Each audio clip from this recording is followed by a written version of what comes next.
Now for the big question. But I'm not gonna ask it just yet because otherwise that would spoil something. But anyway, let's move forward, and I'm probably gonna die repeatedly. But let's look at this little cutscene here, alright, shall we? Hi, I'm here. So, yeah, my big question was essentially, is that guy gonna be invisible? And so far, it looks to be no. Maybe it's because it's a cutscene or something, I don't know, but I'm gonna guess no is probably gonna be the answer because, yeah, I don't know. We'll see when he's done breaking some buildings, I guess. I wish I could break this building. Actually, that looks really fancy because buildings don't usually break like that in this game. Like, they don't break into several pieces. So that actually looks pretty amazing, to be perfectly honest. Well, you're a big one, ain't you? But yeah, he's not invisible. That's actually kind of a shame. Because again, I've never actually finished this game on mental difficulty, so I wasn't actually sure whether or not they would be invisible or not, which is kind of sad, I guess, but oh well. I guess it makes the final boss fight a little bit easier, because that is in fact the final boss in the game. Now, this part is really annoying, actually. I would actually classify this as the hardest part in the entire game. Because you need to worry about several things, one being Ugzan, which is the final boss, being right behind you. Two is that randomly, well, bulls everywhere. Please don't kill me. And you actually don't have that much ammo left anymore, believe it or not. Like, I'm on max ammo right now, pretty much, but I might actually have to reload in a second because this is not going very well at all. And there's so many bulls here. This is insane. Please don't kill me. I got killed by a rocket. Oh yeah. But yeah, this is the part which I always fear when I have to, like, record this game. Because this is... I just don't have a good strategy for this part. I mean, I would say that... the best... I'm just actually going to redo this because this is pretty bad. I would say that the best strategy is to focus on the bulls first, but you have to kind of stay in the middle because there's a lot of useful power-ups in the middle here. And... the thing is, I don't really know how to take care of the bulls, to be perfectly honest, because there's so many of them. And you have to keep in mind that Ugzan is behind you, and he's kind of bad. And my god, there are so many bulls here. This is ridiculous. And I quite frankly just have no idea what a good strategy for this is, if it's actually reliable enough to do it repeatedly. So I'm just kind of hoping for the best right now, to be perfectly honest. And, oh man, when those bulls hit you right... I mean, I took 55 damage from a friggin' bull here. I don't know how you're supposed to survive against that. And the bulls are absolutely everywhere, which is the worst part of it all. I'm actually gonna... I'm guessing they actually might all spawn in the same direction. So I'm just gonna run towards the armor as quickly as possible. Maybe that would work. I don't know what I just jumped on, which is kind of a frightening thing to say at all times in time. I don't know what all times in time means. And I ran out of bulls. What the hell? Yeah, what? Did that really just kill all the bulls? Because, no, it didn't. Okay. I was a bit curious there, but I guess not. I guess it may not be like that this time, which is a shame indeed, but oh well. At least, oh man, what is hitting me? Lasers are hitting me. I'm gonna run away from all the bulls. I'm gonna run out of this level. This is a waste of cannon... Oh, actually, it's not a waste of cannonballs. Why did I switch weapon there? That was stupid. Oh, man. This level is always terrifying, and now you see the exact reason why it is. Because, to be frank, the first part is pretty easy. I mean, I did die like a few times there, but all in all, compared to this, it is a lot more manageable just because you have so much ammo. There's not... Oh my god, I'm just bouncing all over the place right now. I guess it's just because there's not that many bulls. That is my reasoning why this part is harder. There's not as many bulls in the first part. And I'm kinda hoping I can get away with what I'm doing right now. Because there's health right there, and I would really like that. There's actually some... Oh no. I'm actually just completely ignoring the red guys right now because I know that they shouldn't hurt me if I am careful. Also, that guy's a health bar, but I currently can't kill him. That's why I'm not actually shooting him. Oh, lordy. What? I got it. Thank you. Awesome. I am going for it. Please don't kill me. Oh no, there's clears now. Why? And there's a little binary clock on top of the door right there that shows how much time I have to spend here. And it's a lot. It's too much. Don't kill me. Oh my god. Will I live? Maybe. Maybe not. Hopefully. That would be good, actually, if I would live. He has guns now, by the way. Something to point out. Don't get hit by those. They are not fun guns. They are bad, bad guns. Anyway, there's a binary clock on top of this door right here that will show you how much longer you kind of need to faff around here. And it's a while. But after a while, the clock, I think, actually starts going faster as well. So you don't need to spend too much time. There are some enemies still around here, which don't seem to be able to get to where I am, which is good because I'm not actually going to lure them. I'm just going to go, hey, I'm really lazy, and I'm just going to try to survive as long as possible. Did I pick up the ammo? No, I did not. Okay. In that case, I'm going to waste some rockets here. Don't kill me. Don't kill me. Thank you. Because, yeah, I kind of want to get this health kind of to the mid-range. That would be a good place for it to be right now. I'd also like this clock to be a little bit faster. Oh, it's still on 1. Why? That means it still has so much to go. Oh, that's probably why. Because there's still a bunch of clears that want to eat my face. But I don't want to eat theirs all that badly.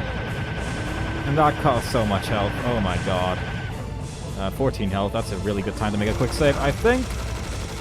Just as long as I don't get hit anymore, that would be good. I got hit by everything there. That was pretty bad. Oh god, there's a clear behind me. And you're using the... Oh god, why are you using that weapon? That is a weapon which is kind of hard to shoot when you're having clears being run at face. Please don't kill me. Why did I save at 14 health? That was not a very good idea at this point in time. But I'm alive. I choose to be alive, damn you. You will not kill me. Well, you probably will, actually. But you will not kill me that many more times at this point because I have to get this recorded before tomorrow because then I'm leaving for a while. Go away. I want to hear beep, beep, beep because that means that the door is open. That's the beeping I was talking about in the previous sentence. Go, Sam. Thank you. All according to plan. Yes, all according to plan. That is exactly what this is. So here's a little cutscene that doesn't appear in multiplayer, so some people have probably never even seen this. I don't know why some of the cutscenes don't appear in multiplayer. I mean, I guess you probably could have had this hallway in multiplayer, but it's just not there. It just teleports you to where this cutscene ends, basically. And you may not have noticed it, but there was actually a giant UFO flying above us at one point during this, and this is one of the things we need to place here for the... I don't know. I think it's like the UFO targeting beacon or something. I don't even know. It's a round thing with sticks on it. That's what it is. And while the round thing with sticks is going down, magical space technology makes its appearance to show that there are indeed aliens in UFO land, and that monitors can raise from the floor randomly, even though it looked like there wasn't actually, you know, room. But, you know, some things don't need room to go up there, just monitors, and that's how they roll. But it is all alien technology. And I think there's actually a small difference between multiplayer and single player as well, in terms of what's gonna happen. I'll get to that in a second, actually. Let's just look at how the UFO opens and shows a thingy. Yay! That is a pretty good pretty good description of what we saw there. It was indeed a thingy. And now, with the magical bleep bloop noisy noises, we can open our way. Because these Egyptians are actually made of chrome. Alien technology. Because in the future, everything is chrome. It all makes sense. It's actually the truth. And as Sam goes forward, standing on the magical lift which will take us upwards to the top of the giant pyramid, or the Great Pyramid if you want to be pedantic about names, which is definitely something I wish to do. I don't actually remember if it says anything about the UFO in the story. Should probably read it again at some point. Maybe I'll recap it if I ever do second encounter again. And I seem to be bopping every now and then. That looks a bit weird. There you go. I'm okay with bopping every now and then. Sometimes a man's gotta bop. Anyway, I'm just gonna keep looking in this direction while there's... Oh, there's actually a green... Well, that's a bit of a spoiler, isn't it? But you didn't see the last of him, good sir. Anyway, there's a small difference in multiplayer, because in multiplayer the thing is actually closed, and that actually makes a difference in this game. And I'm just gonna keep shooting at this thing. And I'm actually kind of expecting me to mess this up, because I would have liked him to be on a bit lower health, but there you go.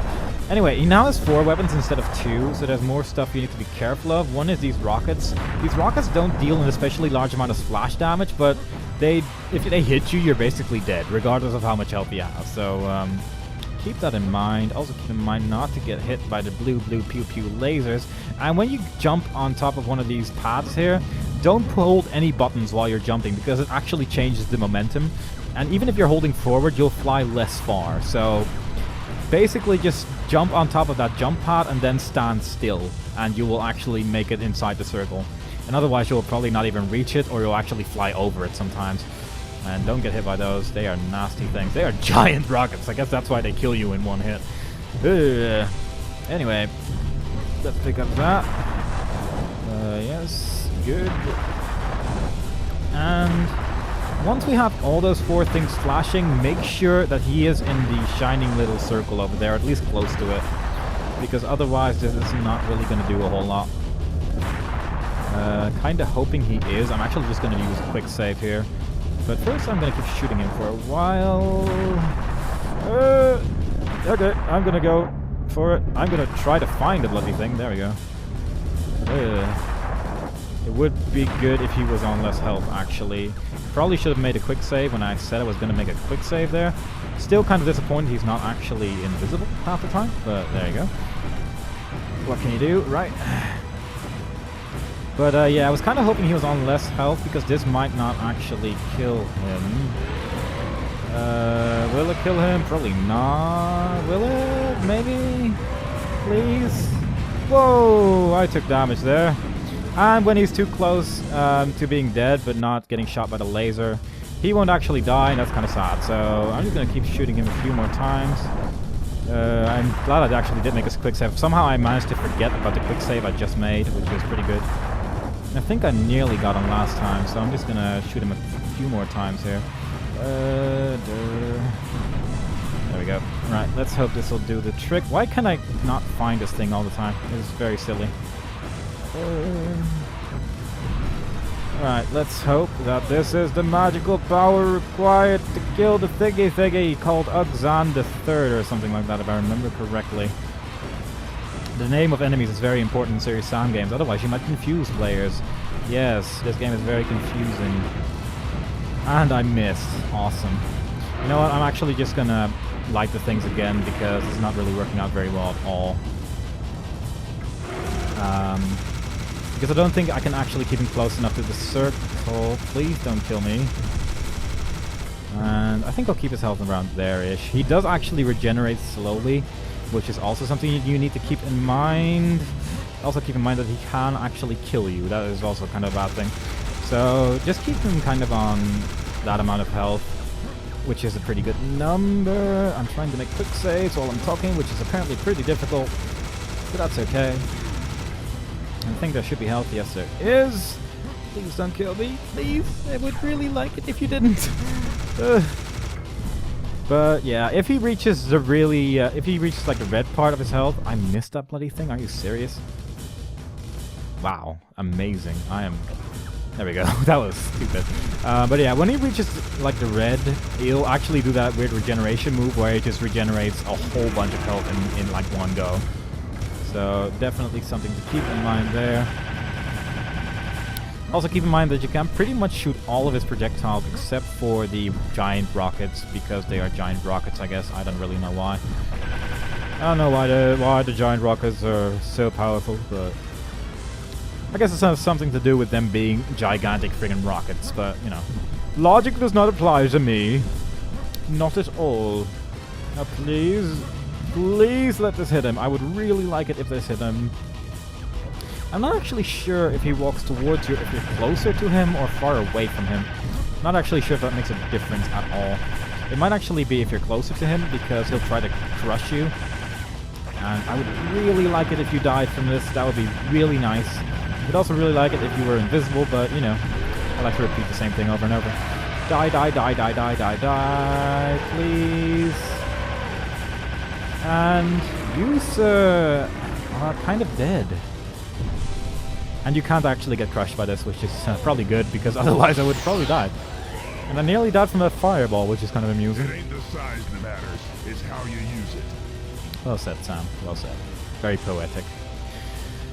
And now that the entire arena is covered in blood, we run to the circle, which just killed a giant monster, and run into the laser beam, which just killed a giant monster. And for some reason it doesn't work as a weapon anymore, because alien technology, and it seemed like a good idea of Sam to kind of hope that it wouldn't kill him, but instead just kind of make him fly into the ship. And that is the story of Serious Sam, a man who really, really wanted to kill everything, got his wish granted, then went into a UFO to fly to the next game, really. That's where he's flying. He's flying to the second encounter.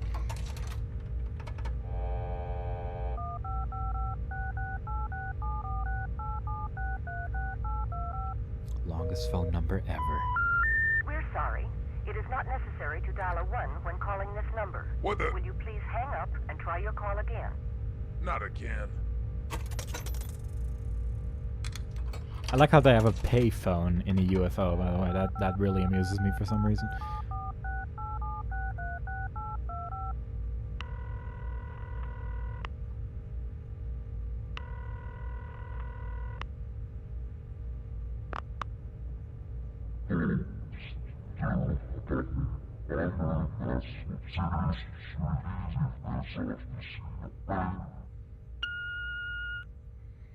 Yeah, this is Serious Sam calling for Mental.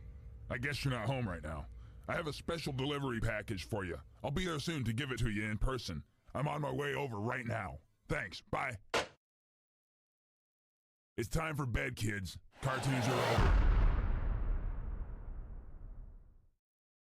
And this is the end of the game. So yeah, that was Serious Sam on Mental difficulty. I hope you enjoyed it. I definitely... I thought it was okay. It was... I don't know. I guess it was trickier than I expected it to be. But... I don't know. I guess it's still pretty doable. The last level, I was definitely whining quite a lot during the second part, and I don't care. And yeah... I quite like this game, as you may have noticed. I kind of like it and played it a few times, and you should play it too. And honestly, while the HD remake has its flaws, I would actually still kind of recommend it. If only because, well, if you like leaderboards, then I guess you should play that one, because this one doesn't have any. And it has some stuff like, does it have survivor levels? I think it does, or that may be the second encounter. I'm not really sure, but I have the hiccups, and that's more important. But, yeah. I quite like this game. It's definitely a lot of fun. Cooperative is great. It is just absolutely fantastic. It is so much fun to just play with a bunch of friends. And the game is pretty cheap these days, and you can probably actually get the original, this one, off of eBay or Steam or anything, really. And yeah, it's pretty easy to find these days, I would say, and would definitely recommend playing through it if you've never played through it before. Something to keep in mind, in multiplayer there are no cutscenes mostly, so yeah, that's a little bit different, I guess, but still, it's a lot of fun to play with friends, and that pretty much goes for just about every Serious Sam game, to be perfectly honest. It is just a lot of fun to play cooperative, and it does have a deathmatch mode, but it's kinda bad. It's not really great, to be perfectly honest, but you know, it's there for people who want to play it, but it's kind of wonky. But yeah, that was the end of Serious Sam, the first encounter classic edition, and I hope you enjoyed it. I definitely did. We missed one secret, which makes me sad, but it's in Oasis, if I remember correctly, and you apparently get it by killing all the frogs and then opening the thing, rather than opening it first and then killing all the frogs. Special, important, great, awesome. But oh well. You have mastered the game! I don't think I've ever seen this message before in my entire life. Look at that. That was pretty cool. Okay, so hope you enjoyed so far. Apparently I'm number 1 out of no one because, yeah, local leaderboards. That's how it went back then. And there's actually quite a lot of mods for this game as well. You can see because I have none of them. But there's like a really large amount of mods because back when this game was made, it actually had like all the level editors and all the tools and stuff. They were all available for everyone. And there's actually some single-player campaigns that people made as well that are actually pretty good as well. But even without the mods, it's a really good game. So, hope you enjoyed it, and I will see you next time, which is in a while. Bye-bye.